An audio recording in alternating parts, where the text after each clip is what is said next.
welcome to the Talking Crop Podcast. I'm Kathryn Seebruck, Commercial Agriculture Educator with University of Illinois Extension, serving Daviess-Stephenson and Winnebago counties. Talking Crop is a seasonal crop production podcast with episodes occurring every other week during the growing season between the months of May and September. In each episode, I bring on a guest speaker to discuss topics related to their areas of expertise. In today's episode, I'm joined by Nathan Johanning, another fellow commercial agriculture educator with Illinois Extension, who also serves as the Illinois representative for the Midwest Cover Crop Council. Nathan and I discussed essentially the who, what, where, when, and why of cover crops. Everything from your goals for cover cropping to how to plant them, when to terminate, and really everything in between. It's a great follow-up to the episode that we did with Daniel Smith earlier this season. In the video description for today's episode, you can find the link to the Midwest Cover Crop Council website where you can find a ton of really great information, including the incredibly useful cover crop selector tool that Nathan talks about. Also in the video description is where you can find the link to the evaluation for this podcast. The next episode of Talking Crop will release on Wednesday, September 18th, and it's the final episode of this season of the podcast. In it, I will be joined by Dr. Andrew Margonot, Associate Professor of Soil Science in the Department of Crop Sciences at University of Illinois Urbana-Champaign. For this episode, we'll be discussing his Illinois Centennial Soil Archive project, as well as his work to update the phosphorus and potassium recommendations in the Illinois Agronomy Handbook. It's going to be a great final episode, and I really can't wait for you to hear it.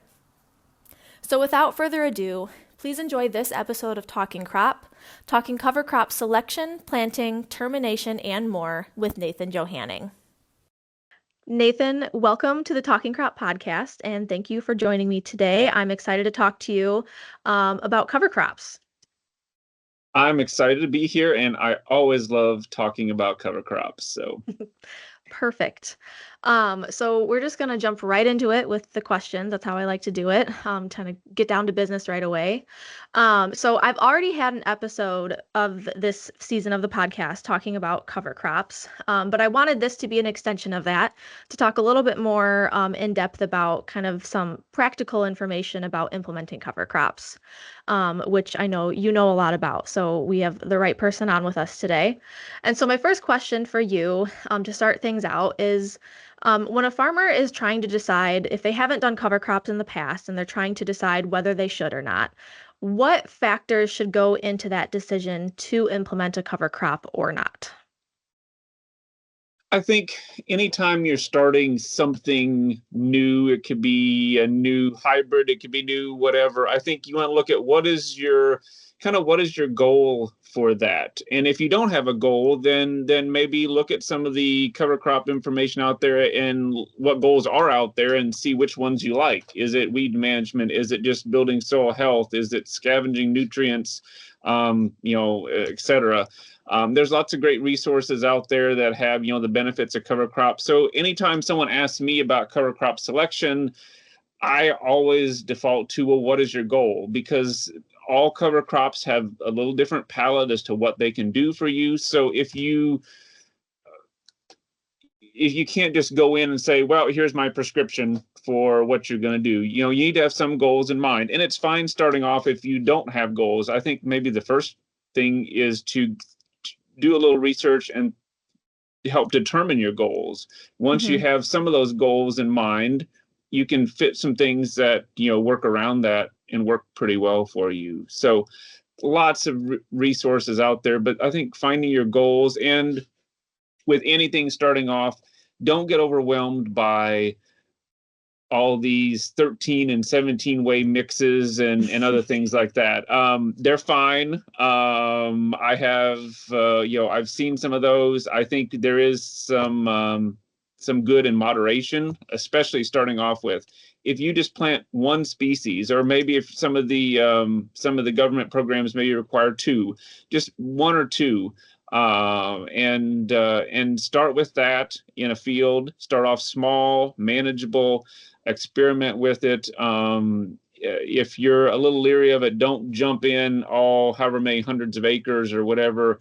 Work with it and get a good feel for it. And as you're planning and picking those cover crops, Start with the basic things you can achieve. Obviously there's multiple, but cereal rye is, and especially ahead of soybeans, is about as fairly simple and straightforward as you can get. And also don't feel like you necessarily have to go super high on the seeding rate. Look at our cover crop recommendation rates and even go on the lower range. And there's some other details we can talk about how to kind of narrow things in on that. But I think that's the biggest thing. Find some goals, start basic and simple. Don't worry about getting overwhelmed. If I want to do this, I have to do everything. Look at that.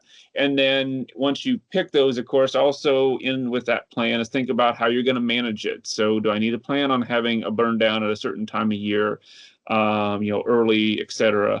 Kind of have that penciled out in your mind. It's not just about planning it and then forgetting about it. You also want to be thinking, it doesn't even hurt now to think of putting in your mind, if you're not used to it, like, okay, I really want to, I know in my area, I'm going to target planting by May 1st, or maybe it's mid-April.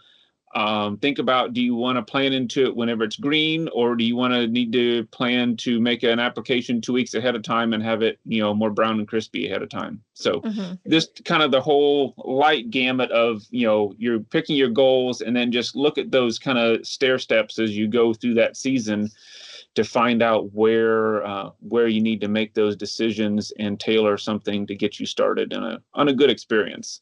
Mm-hmm. Yeah, I think that's a good point to kind of look at the entire picture rather than just starting with planting and when you're going to plant and then stopping there, then implementing. Then you're kind of like, okay, well, now what am I going to do to terminate? I think that's really great advice. And so speaking of planting, what are the different ways that cover crops can be planted? I know there's a variety of them, and I'm assuming, well, I know that they all have kind of their different pros and cons and advantages and disadvantages.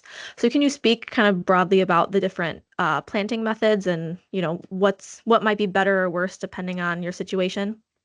Sure. I think, looking at really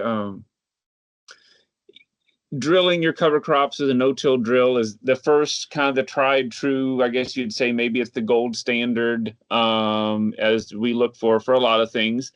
Obviously, the strength of it is the fact that you get good seed to soil contact, fairly good seed placement, as good as a drill does, but certainly better than some of the other options we'll talk about. But it's fairly easy, reasonably speaking, to calibrate because there's some tables and charts. There's a little bit of nuance to it. There's not completely foolproof, but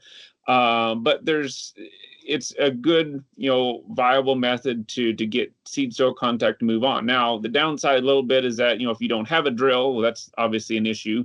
Many, if you don't in small grains, may not have one anymore.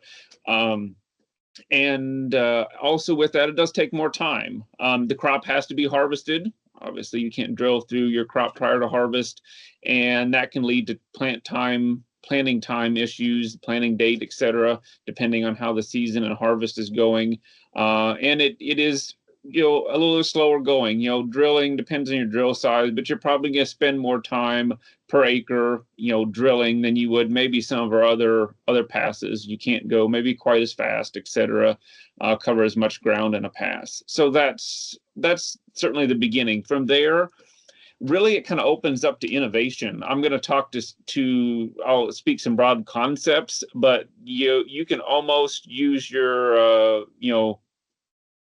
creation as a farmer as to how you can implement some of these things. There's no cookie cutter way that they have to be applied. So From there, there's some like broadcast with incorporation. So a lot of people are putting air seeders on vertical tillage tools. If you want to do that, that's one way of doing it, and actually is pretty successful. A lot of them, you get decent seed to soil contact, maybe not quite as good as a drill because you're just kind of throwing the seed out there and letting it kind of fall. You don't have some of those, say, seed firming and other things a little bit there, but it's good to get contact and get that seed below the residue and kind of growing. A lot of those you can cover a lot of ground a little more quickly than what you could with just a conventional drill. And so from there, you look to more just broadcast without incorporation kind of concepts.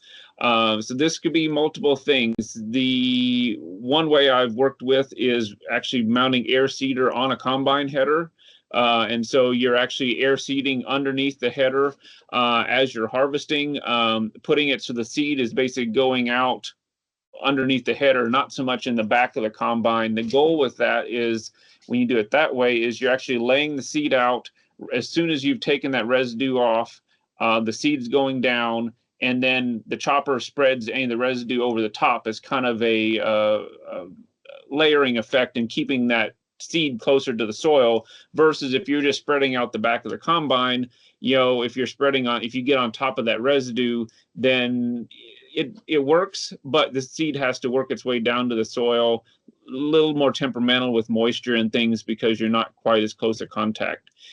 Just blending seed with your fertilizer spreader. If you're putting any fall DAP or fall potash on, blending seed and just spreading it. A lot of things, most cover crops, there's a few exceptions that don't do particularly well that way. But broadcast, so any kind of broadcast application you can do.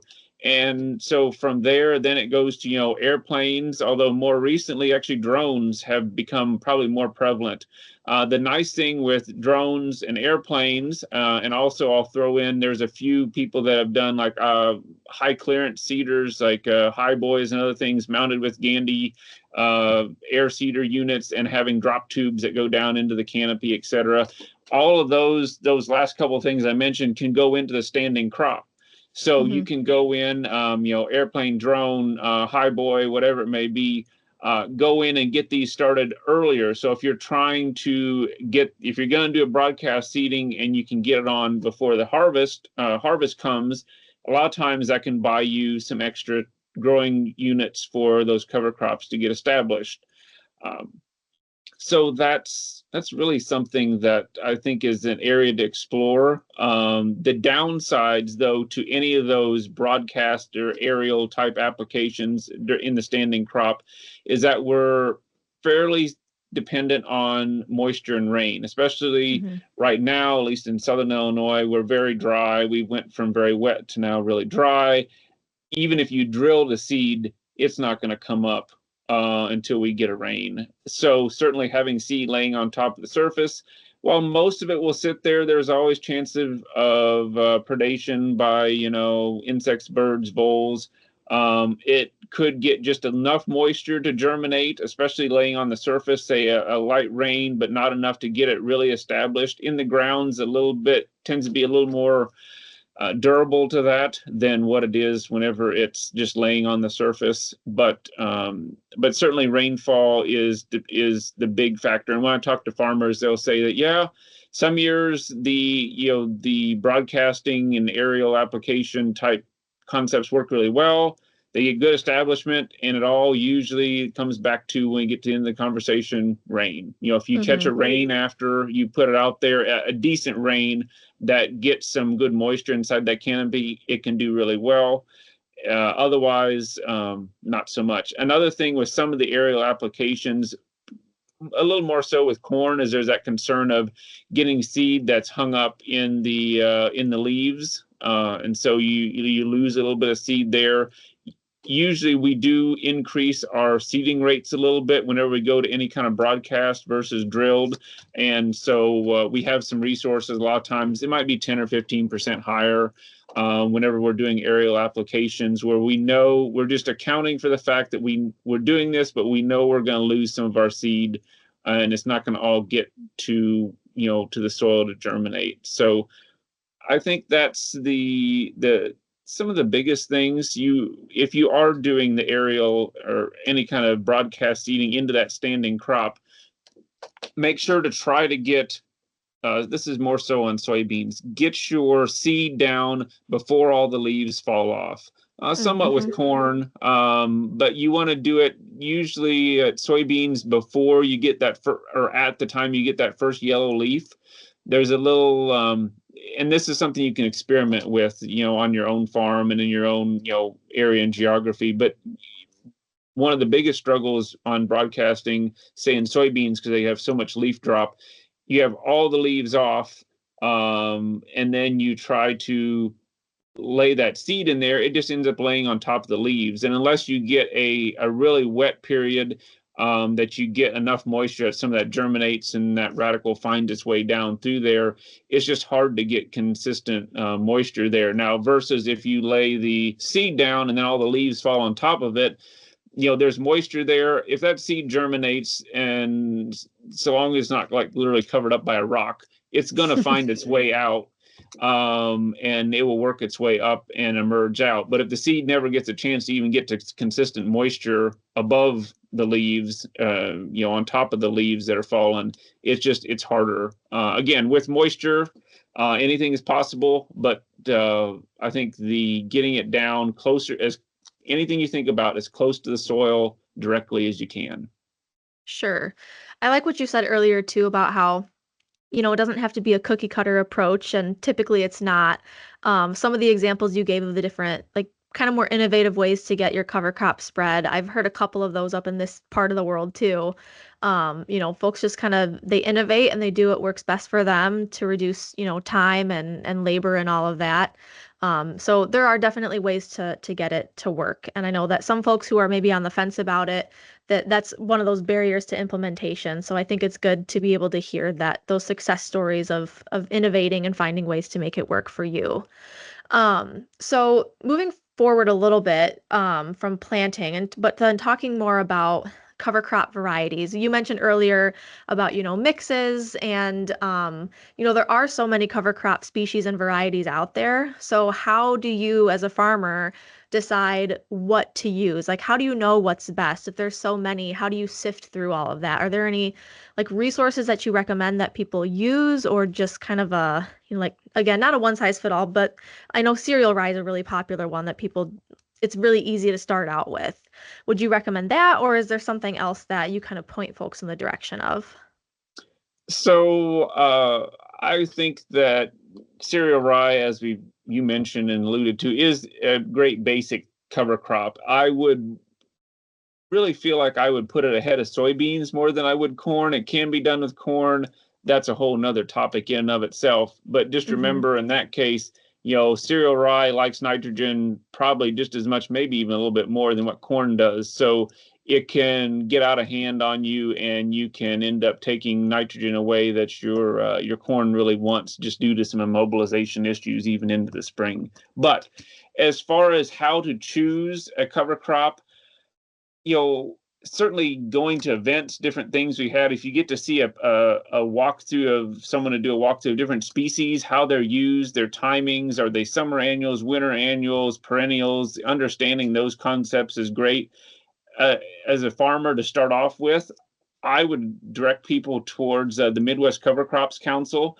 So if they go to midwestcovercrops.org, we have all kinds of resources there. That organization I'm a part of and represent Illinois in that group, amongst many other of my extension colleagues. And so we have a lot of resources there. It's basically a group of our 12 Midwestern states plus 2 Canadian provinces that basically make kind of like a working group.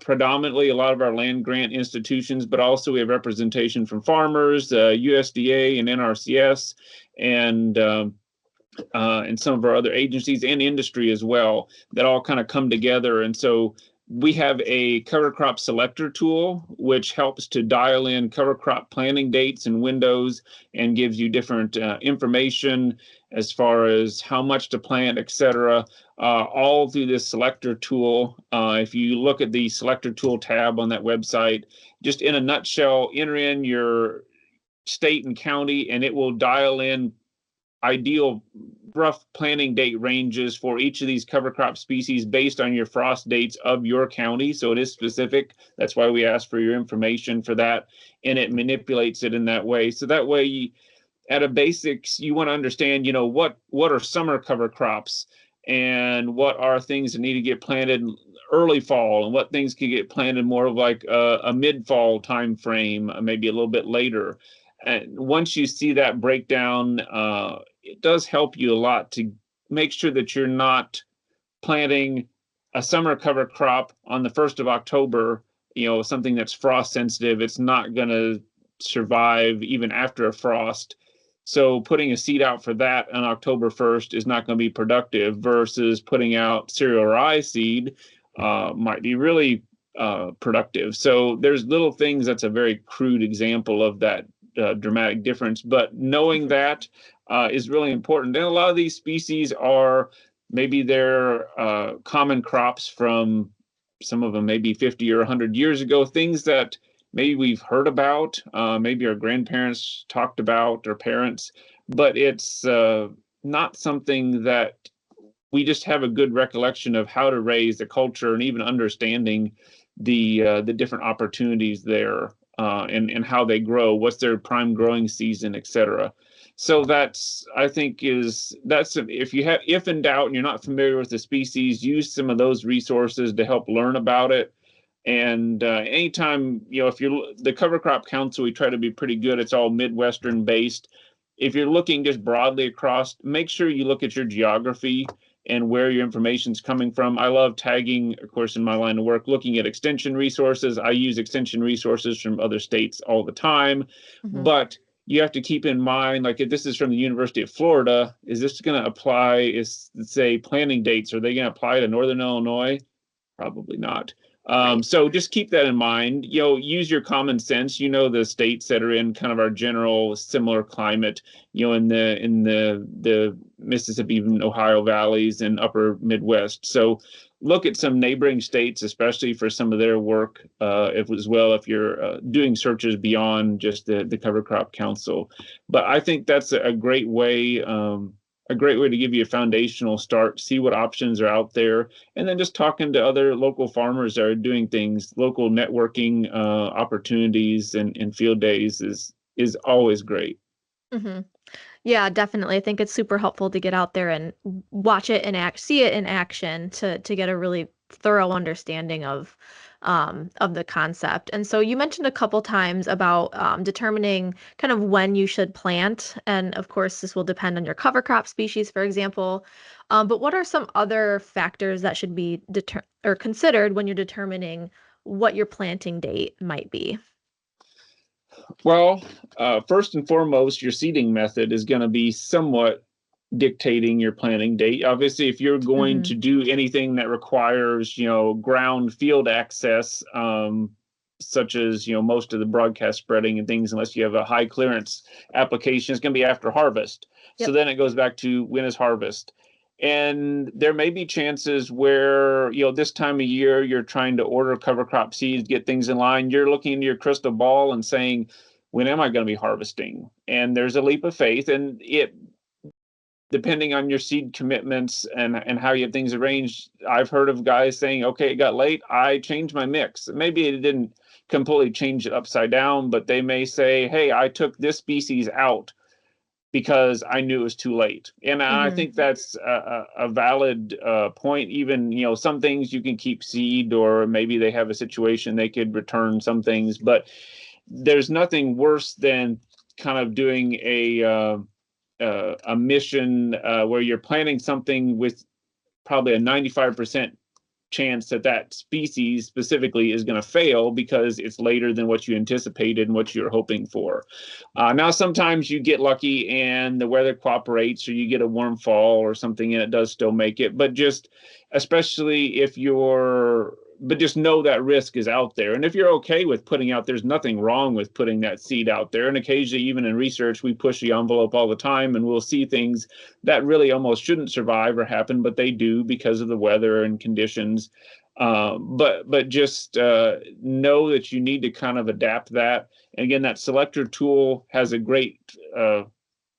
some great options because it gives you basically the calendar year, and it gives you green bars across the different points in that calendar year where those cover species reliably established. So you can look at a glance and say, all right, I'm going to look at September, the beginning of September on till November, and you can see which species have green bars in that area. So you can say, okay, these species work, but this one kind of ends here mid-October, so I better get that one in earlier, vice versa.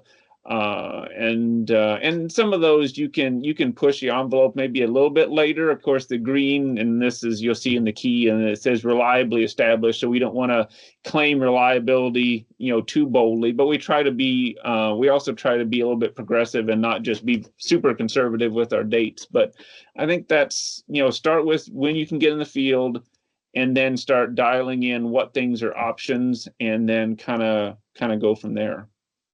Yeah, and something that I think a lot of people, at least up in my neck of the woods in extreme Northwest Illinois, you find folks who haven't implemented cover crops yet, they consider our location to basically be a barrier to implementation as well, because we are so far north that they feel that the growing season just isn't long enough to get a cover crop in, especially after, you're harvesting corn, for example. So are there not necessarily ways around it, but I mean, are there species that kind of overcome that? Or are there different things that need to be considered that do kind of feed into the success of planting cover crops, even, late as November? I think probably a little bit later, if you have the opportunity to get better seed to soil contact, I feel like that can be work for you, because then you have a better chance for a quicker establishment and making the use of any growing units that you may have Mm-hmm. in that. And with that, I think this is an opportunity where looking at some of those interseeding opportunities could really be of more benefit. Uh, some of our species, especially clovers and other things, other than the cereal grains, most of them have some pretty low seeding rates. Some of our brassica cover crops, the rape seeds and some of those have low seeding rates. Turnips, even ryegrass and many of the clovers are all low rate. So putting them on a plane or even a drone isn't quite as challenging as putting on 60 pounds of cereal rye per acre. Some of these others, you may be talking 5 or 10 pounds total of seed versus 50 or 60. So that's you can get a lot more acres covered out of that payload, and that all of a sudden makes that a lot more efficient and cost effective. Mm-hmm. But I think cereal rye, for what it's worth, is very, very durable, and some of the other cereal grains are too. As far as even if it is late, they're still going to make something. Especially if you give them a little bit of time in the spring, may not be the first things to green up in the spring, but certainly there's a lot of options there. But yeah, there are limitations with the season, and I think that's also where, Kathryn, I know you're working with us on some research up there. We're trying to look and see what is the reality for planting date. I think some of it is just a little bit of lack of experience. Mm-hmm. Not to say that you're incorrect in the fact there's a shorter growing season up there, Sure. Yeah. but just looking at the fact that we need to understand how some of these different species, and even varieties within the species work, because there's a lot of companies that have been on board on the breeding side of taking, say, Balanza clover is one. I've worked with a specific variety, not to endorse it, but there's one called Fixation. And it is, the standard Balanza clover was more of a warmer season clover, but they've been doing breeding in colder climates and actually bred some that are more durable. I'm not saying they're invincible to the winter weather, but um, they're a lot more durable. So when it comes to some of those things, especially the legumes and others, knowing the variety you're getting, having a good seed dealer or someone that has experience with it and kind of backs that yeah, this is a good one to try for our area. There's no Mm-hmm. guarantees, but there are some species on some of these some varieties of species that may not be adapted to doing what you want, especially when you get in more northern climates. So that's I think those are a few things just to keep in mind. But I think there are opportunities, but it's just more experimentation, not only on your own farm, certainly things that us through the university, other local universities and extension, trying to help innovate. And so always learn from any of those opportunities you can to see what other things and other people are doing in the area. Hmm. Yeah, I think those are really good considerations. And I think too, if you haven't implemented it, you mentioned earlier about, it can just be a lack of experience, just for a lack of not doing it yourself. And so I think in your mind, you might think, okay, if I'm going to be planting something in late November, there's no way I'm going to get anything out of that. But a lot of folks that I have talked to up in this area that do regularly cover crop, I mean, we have people who have been doing it for 6, 7, 10 years now, and they've done it successfully, and they've found that, yeah, you might not get much cover or germination if you're planting in November, but those folks then realize come spring that there are a lot of growing degree days in the springtime before you have to plant your cash crop that cover crop really takes advantage of. So that's I think a good example of, getting out and talking to people who have done it before and learning from others, whether it be a field day that, Extension puts on, like you were referencing with that research that we're doing, or just talking to your neighbors that whether directly or through the grapevine. Because a lot of people who have at least I've found personally that a lot of the people who have done cover crops, they're also very welcome and open to talking about their successes and failures with other farmers. So that would be, to put my own little aside in, that would be my recommendation to people as well. It's really great to get out and actually learn from people who have done it. No, I agree, and I think some of the even your own experience, some of these species, I think just in general, we haven't really used in different parts, especially of the state, and so I Hmm. think the more people like us have a chance to encourage and showcase some of these things, or showcase even maybe it showcase some of the failures, that you can learn Hmm. just as much, if not more, from that, and I think Yes. that's all a part of this, trying things and. So no, I think that's right on. Hmm. So then going on the flip side of this, the growing season of your cover crop, then we've talked about planting, but now shifting gears to talk about termination. I know you can, terminate early, terminate late, don't terminate till after you plant. What are the different things to consider when making those decisions as well? So I think termination, it comes down to what are you comfortable with?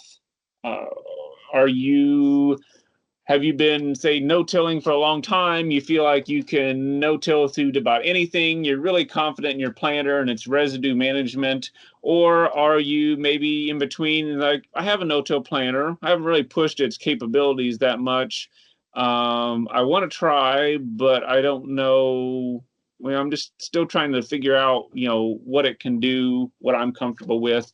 I mean, I think as far as termination in the spring, if I was going to summarize it, I think ahead of corn, I have a little bit more of a tendency to terminate earlier. Maybe just because of the nutrient considerations of corn, and it just seems to you can make a little bit of a mess, and sometimes the plant doesn't compensate and recover from that as quite as easy as what soybeans would.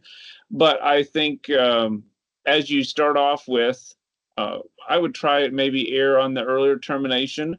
You could do some planting green. I think if I was starting off in corn, though, I would look for like a 2 week before planting, ideal planting kind of termination. Hopefully, that would still be giving your cover crop some time to get some growth out of it. If it is a chance where you have really early planting, and maybe you would go to maybe you have a few acres, you're like, well, I really want to terminate this 2 weeks before planting, but that would be now, and it's really nice. I feel like I want to try to plant something now. Then maybe in that case, if the cover crop's probably still reasonably small, maybe you do some plant green and then just do your termination. If you get a spring like this spring where we had people getting out in the field early, I told someone, I was like, I think the best thing you can do looking back, which is easier to say now than in the Hmm. moment, I just I would have just planted it rather than waiting the 2 weeks to plant it. Just plant it and spray it off right then while it's still smaller. Get it a head start, not knowing what the season would bring. Um, but in general, I feel like early on, until you get a handle on corn. Corn is a little more responsive and better experiences starting off with a little earlier termination. I say 2 weeks because with a lot of these species and a lot of the herbicides we're using, it takes, especially if it's a little cooler, it takes about 2 weeks for a good herbicide kill. And there's nothing necessarily worse than trying to cut and plant through a half dead cover crop. It's when it's green, it cuts pretty good. When it's brown and crispy, it cuts pretty good. But when it's in that in between, kind of half green, brown, it gets really tough. Some things, especially some of the cereal grains, it's really tough. It gets really hard to cut. It likes to hairpin with your coulters and do all kinds of obnoxious things that you don't want it to do that just hamper your seed placement and other things. So whenever it's dry, cuts just fine. When it's green, it actually cuts pretty good. But I've had more than one farmer, and even my own experiences, that there's about a window in there from about 3 to 10 days after you spray it, that it gets harder to cut and manage than it would be if you just planned it the first, or just waited the extra week and a half for it to get completely dry. So that's another good thing. And there are moments where you still maybe violate that rule a little bit, and that's fine. It's just know you need check your planter, and if you don't have a thick stand of cover crops, it may actually be just fine. But certainly things to consider. Soybeans, I think, are a lot more forgiving as far as taking handling the heavier residue. I still, you don't want to get crazy heavy, but I think planting green in there, if you feel comfortable, maybe even terminating a little bit after planting. It could be at planting, or it could be even a few days after. I think, again, starting off with, if you're fairly conservative on this, still shoot for that 2 weeks ahead. There's nothing wrong with that. You don't get quite maybe as much of the weed management benefit by having that residue kind of melting down a little bit, but it'll be easy planting, and you still get lots of benefits up from there. That mulching effect and the scavenging of nutrients over the winter and stuff that crop did. And so I think that's earlier termination as you feel comfortable. Later termination, I think, is fine. Again, soybeans, I feel like, are I'd be a little more bold with soybeans about later termination than maybe what I would corn, especially early on. From there, I've heard growers doing just about anything and everything. So anything is possible. Those are just kind of the safe zones I would steer people to as they're building up their comfort. Sure. And what about, I know a lot of people talk about moisture concerns too when it comes to terminating. Can you speak to that a little bit? Like how, it might be better or worse to terminate early or late depending on kind of how the spring is going in terms of the weather and moisture? Sure. I think this is one of the things that really, it takes a little bit of kind of, I guess you'd say, faith in the weather. I don't know how you want to say it, but you have to have some forethought into what you feel the weather is going to bring. How I would determine this: look at your current soil moisture. This could be looking at, we do different drought maps is one thing, especially this past spring is fairly dry. Just take a shovel and even dig and see, like, is it, how wet is it, even not just the 2 or 3 inches, but even, maybe a foot down. Get an idea of that, and then there are some decent overall long range forecasts, with the different weather patterns that tend to be somewhat on target for maybe, say, the next month. Like, is it going to tend to be wetter or drier? And it's not going to give you a prescriptive, it's going to rain so much on this date, but it's going to give you, is our weather pattern shift going to be towards the dry side, or is it going to be towards the wet side? If you're going to terminate, a couple of concepts to keep in mind. An actively growing cover crop is actually sucking water up out of the soil. So if you have, grains and clovers that are young and actively growing, they're transpiring, they're pulling moisture up out of the soil, and they're actually acting as a drying effect to that soil. But as soon as you kill them, and especially if you kill them and then they lay over, whether it be you lay them over with a roller, or if they just fall over or get thick, then they're all of a sudden they're insulating and they're kind of holding that moisture in. that can be good whenever it's really dry. It can be bad when it's really wet. And there are times I've had this season, we've had ups and downs in rainfall, and I had a couple of growers at field days come up to me and say, especially on some fields, so knowing your soil type is another part. Do you have decent drainage, or the soil is very poorly drained to start with? They came and say, we had a whole bunch of rye. It picked up a lot of residual nitrogen. It grew really crazy. We should have terminated early. We missed our chance, and then it got wet, and then it actually lodged and laid over on its own, and it like to have never dried out. And so that does happen. And your goal in that case, if you saw that coming, would it be better to terminate it early if you're on the wets, or if you were trying to get in? It kind of depends on your growth stage, and you want to look at how much biomass you have out there. If it's just like you can just look at it and see it is just caught on to some nitrogen from somewhere and it is growing like crazy, you're like, this looks kind of jungle-like. Think about the weather patterns and try to gauge that. There's no perfect recipe, though. It's kind of it turns almost into kind of like a feeling and intuition you have with some experience. But right. I always also tell people whenever they are faced with some of those reminders and maybe bad experiences, like good or bad, I think we could all admit that you can fail in farming with just about any management system, not just cover crops. So there's opportunities for replants and all kinds of scenarios, but certainly that's a part of learning your cover crops and your soil and how they all react together. So. Yeah, I think you hit a lot of really good points there. So Nathan, I just have one more question for you. And this is regarding pest issues. Are there any pest issues? Like, are there going to be changes or increases in the different pests you might have if you are implementing cover crops? Like, is that a large concern, or is that more of kind of a secondary concern? So certainly you do have what we call like a green bridge sometimes, which is good for our soil microorganisms. They're feeding and building the health of our soil because they have living roots to live off of all the time. The bad part is there's a few of those bad guys lurking in the leaves that are some of our pest predators, whether it be the cutworms or fill in the blank with a few of those things that can hide in there. And the biggest thing I think is just you need to be vigilant, be out in your field and scout things. And at this early in the season after planting, it's not just the pickup cab scouting. You need to get out and at least set your foot in the fields somewhat. Drone technology can be great if you have someone that has one. You can take some pictures.